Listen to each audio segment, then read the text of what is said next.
Australian. Ja sam Srpkinja. Mesem Rom. These three flags represent the cultures with which I simultaneously do and don't identify. Do you know how confusing that can be? I mean, who am I? Which one is right? Do I just use them interchangeably depending on the day, like clothes? What does true cultural identity actually mean? Why do I identify with all of them? Well, there's something that connects me in some way. For example, Australia.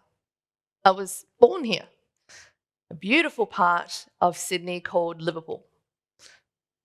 Laughs in the back. But I love Australia. I call it home on purpose because it's a beautiful country. And then Serbia. It's where my family was born. It was my maiden name, Jovanovic, and it was the first language I spoke. I didn't even know English when I started school. So I identify with that as well because my parents were raised there. And then there's that last flag. It might not be familiar to some, but that is the flag of the Roma Gypsy people. And that is 100% of my DNA. So a little bit of all of them, like a mixed soup of culture. Well, that little bit of identity with each of those cultures, there's also that little bit that ostracized me from each of those cultures. Experiences, or not fully fitting in. In Australia, when I was a really little girl in school, in primary school, I saw a kid came up to him like, "Wow, what are those dots on your nose? They're so cool. Can I have some?" And he's like, "Well, all of your freckles joined together and you're just one big freckle." I was 6. Can you imagine how devastating that is as a kid? Like, oh, I don't fit in. I don't quite belong here. And then in Serbia, a couple of years later, as a young adult, I'm traveling through and I'm dressed nice, pocket full of cash. All I want is a coffee. So I approach a restaurant. The waiter runs over to the door, blocks it and says, "We're full for people like you." Because my skin color was different? I don't quite belong there either. And then the last one, when I'm actually in the thick of it, working with the Roma Gypsy people in Serbia, doing humanitarian aid work. We're in the slums. I see shanty huts. I see dirt floors. I see kids begging for food. And I kind of like, I don't quite identify with that either because I'm privileged. I'm raised in Australia. I'm the wealth there, if anything. So none of it really fit. None of it felt right. That messed with me for a long time. As a kid, I kind of felt like all of them and none of them the whole time. Or I would change hats depending on which country I was in. In Serbia, I was Australian. They thought that was cool. Amongst the Roma, I was Serbian. And they were like, "Why would you be helping us?" And then in Australia, I'm Gypsy because all the Gypsy stuff is curious, exotic. Do you know how many people have asked me to read their palm? Fun fact, we don't do that. But when I didn't quite fit all of them or any of them, I thought, well, how am I going to identify? How am I going to move forward in figuring out who I really am? And someone came into my life who added to that incredibly well. And that was when I got married. Do you recognize that guy? He's the MC at this conference. I married an Anglo, white, English, German. You know that cultural soup I was living in? I just spiced it up a little. And that union taught me a lot about cross-cultural communication, about differences, about acceptance. And luckily for me, he bridged the gap really well. He was curious about gypsies. He was curious about it enough to say, let me learn. Teach me about it. Tell me about your culture. So much so, in fact, that when he proposed in 3 languages. I know, right? Not only was he speaking to me, to my head, 3 languages I understood, he spoke to my heart, the heart center of who I am, kind of all 3, right? And he won himself a lot of favor with my parents. And luckily, this union has gone really well. And a few weeks ago, I had a baby. Jana. Yeah, cute, right? A few weeks ago, I had this baby. The union of these cultures, the one who's pulling all of these unique aspects of culture into her life. And it made me wonder, how will she identify? And is that going to be a struggle for her? Is she going to cling to this minority culture of gypsy and go, yes, that's my thing, because it's so unique? Is she going to be a proud Aussie? Is she going to look at the German thing and say, oh, I'm going to learn that language because it's interesting? I don't know. But should I be guiding her identity, or should she be choosing for herself? And at the end of the day, will she face challenges? That became apparent to me when I held her hand. You know, I didn't really see difference initially until I picked that hand up and went, oh, we are different colours. Would you look at that? Okay, well, she's one part Roma, she's one part Anglo, but I just felt she was one step further away from my heritage, one step further away from being a gypsy. I wished I could have protected that. I wished I could have given her something to hold on to. But her choice to identify, that's going to be an interesting journey. I would love to see how she takes this melting pot, this soup of cultures, and makes something beautiful out of her life. But unfortunately, the word gypsy isn't going to be kind to her. If you didn't know, the word gypsy isn't actually the correct term for the people group at all.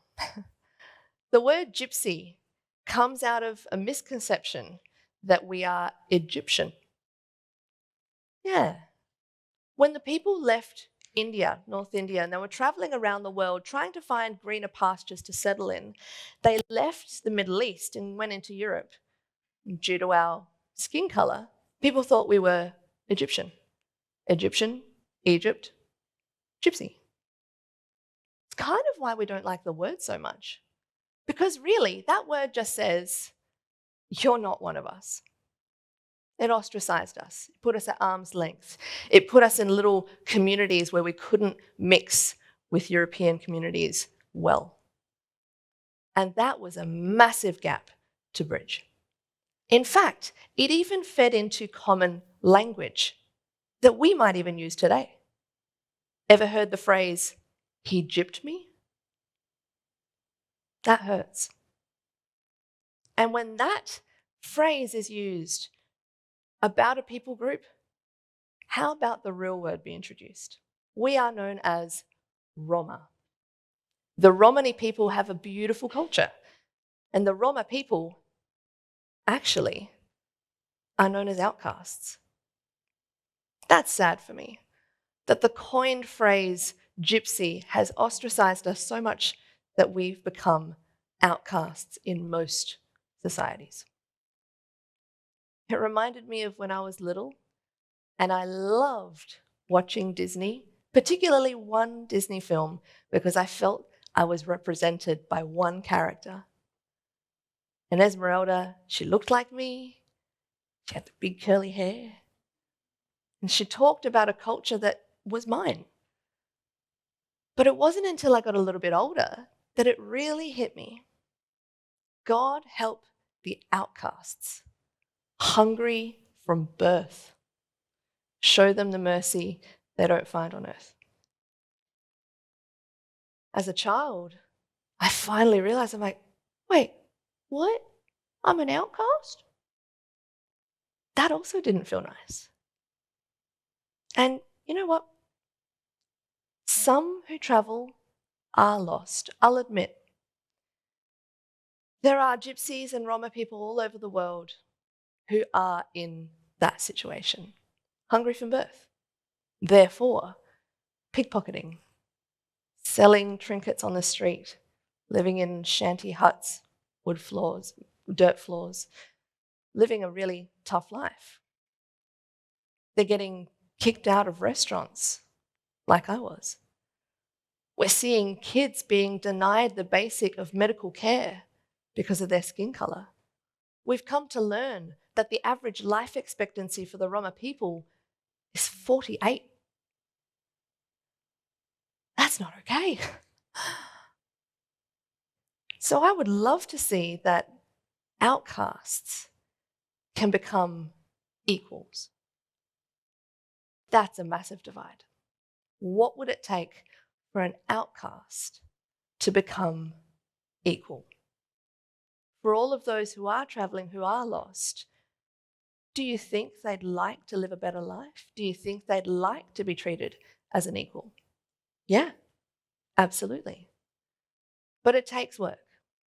It takes access to education, equal medical care. It takes social integration to be able to step forward. And for some, they've actually achieved that. There are success stories in the Gypsy communities. And some of them I am very proud to share with you today, and some of them hit very close to home for me because not all those who wander are lost. When you look at some of these stories, just keep in mind that their successes came out of a space where social integration and acceptance of differences resulted in great outcomes for their future. One that I particularly love is my parents. My parents traveled over from Serbia with nothing more than a suitcase, a child, and a $50 note in their pockets. That's it. And they started life from scratch. But as a result of Australia giving them opportunity to be an equal, they thrived. With that, they grabbed opportunity, they ran with it, and here we are many years later. They established a business. They started employing thousands of people in the state. That's awesome. I am really proud of them. It also makes me think of another person close to my heart, my brother. That gypsy kid came over to Australia, was given the equal opportunity for education. And with that, he ran down that path of academia and he achieved incredible things. In fact, he is so sought after, he now lives in Sweden as a globally recognized change manager. His knowledge and insights as a change manager are so well regarded that Barack Obama follows him. I'm kind of proud of that. And another story comes to mind is Misha. Misha was a young person we sponsored to come over from Serbia to study in Australia. He took that opportunity and he ran with it. With that education, he flew back and he was instrumental to enact major change with a lot of our people group. He's been able to establish feeding programs, clothing programs. He's been able to establish education, incredible education programs where people can see that with a few ingredients in the right order, they can achieve so much. Images like this, rooms full of Roma kids getting an opportunity to go to school for the first time, get a Christmas present, which they've never had before. That's exciting. And that'll have a ripple effect, generation upon generation, to break the stereotype of what a gypsy kid is and really educate people that the Roma way is great. You know why? The Roma way is to assimilate. The instinct is to assimilate. If you look at my lineage, those Roma settled in Serbia. They adopted local culture. They even took local surnames to truly assimilate. What an incredible way to live. The Roma way is a powerful instrument to bridge the gap and eradicate racism. And we see that the best lesson that can come out of this for all those watching is perhaps learning what Roma really means. Roma means human. It's actually a direct translation of the word. The name for the people group is human being. And I think about the future. I think about the future for my own child. If she really understands this concept, it won't matter anymore. It won't matter anymore whether she is gypsy or not. I take comfort that she can learn a lot about the Roma way. I take comfort in the fact that she can really identify with being human. Because at the end of the day, she's not half gypsy. She's not half Anglo. She's 100% Roma, human. And so are you. Thanks.